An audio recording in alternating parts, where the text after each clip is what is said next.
আটা দিয়ে নরম তুলতুলে আলুর পরোটা খেয়েছেন? তো বন্ধুরা, ভিডিওটি আপনাদের জন্য। আবারও চলে এসেছি নতুন একটি রেসিপি নিয়ে। আমি তৃষ্ণা, আমার খাবার রসিক বাঙালিতে আপনাদের সবাইকে স্বাগত জানাই। আলুর পরোটা তৈরি করার জন্য প্রথমেই নিয়ে নিলাম আলুগুলোকে ভালো করে ধুয়ে টুকরো করে কেটে প্রেসার কুকারে দিয়ে দিলাম।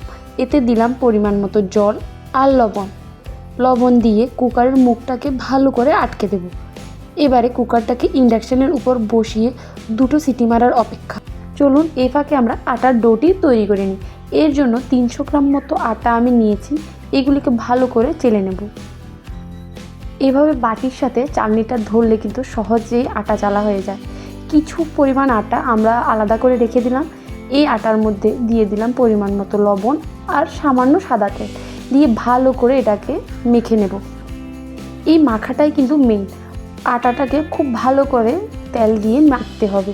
দেখুন আটার কালারটাও পাল্টে গেছে আর মুট করলে কি সুন্দর মুঠো হয়ে যাচ্ছে।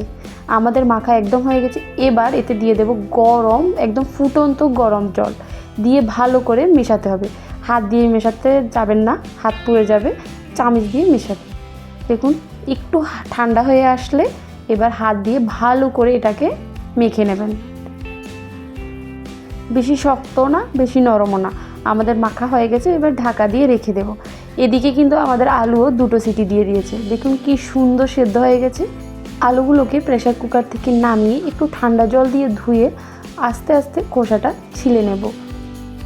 দেখুন কি সুন্দরভাবে খোসাটাও ছাড়িয়ে যাচ্ছে। আলুর খোসা ছাড়ানো হয়ে গেছে। এবারে কিছু মশলা দিয়ে দেব। দিয়ে দিলাম লবণ, দিলাম একটু লঙ্কা গুঁড়ো, দিয়ে দিলাম ম্যাগি মশলা আর দিলাম কস্তুরি মেথি দিলে আলুর পরোটার টেস্টটা আরও খুব সুন্দর আসে। ভালো করে হাত দিয়ে মেখে নেব।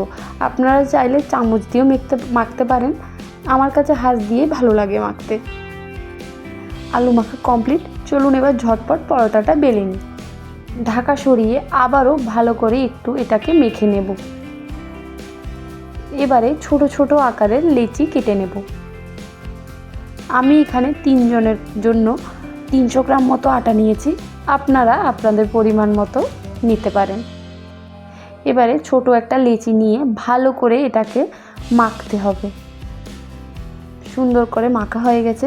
এবারে একটু আটা ছড়িয়ে ভালো করে এটাকে একটু বেলে নেব। সামান্য একটু বেলে এর মধ্যে দিয়ে দেব আমাদের যে আলুর যে একটা পুর রেডি করে রেখেছিলাম, ওটা দিয়ে ভালো করে মুখটা বন্ধ করে দেব। মুখটা বন্ধ করে আলতো হাতে এটাকে চাপা দেব, না হলে কিন্তু ভিতরের যে আলুর পুরটা আছে ওটা বেরিয়ে যেতে পারে। আবারও সামান্য একটু আটা দিয়ে এটাকে সুন্দর করে গোল করে বেলে নেব। দেখুন কি সুন্দর হয়েছে। এভাবে আমি যেভাবে বললাম ওভাবেই বেলবেন, দেখবেন একটু আলু বের হবে না।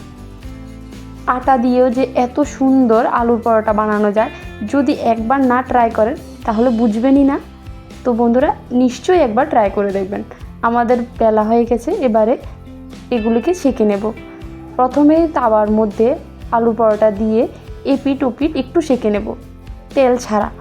এরপর একটু এপিট ওপিট সেঁকা হয়ে গেলে পরিমাণ মতো হালকা একটু তেল এটার মধ্যে দিয়ে আবারও পরোটাগুলোকে ছেঁকে নেব। দেখবেন খুব সুন্দর ফুলে উঠবে।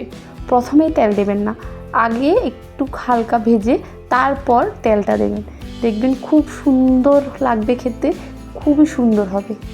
একবার নিশ্চয় ট্রাই করবেন।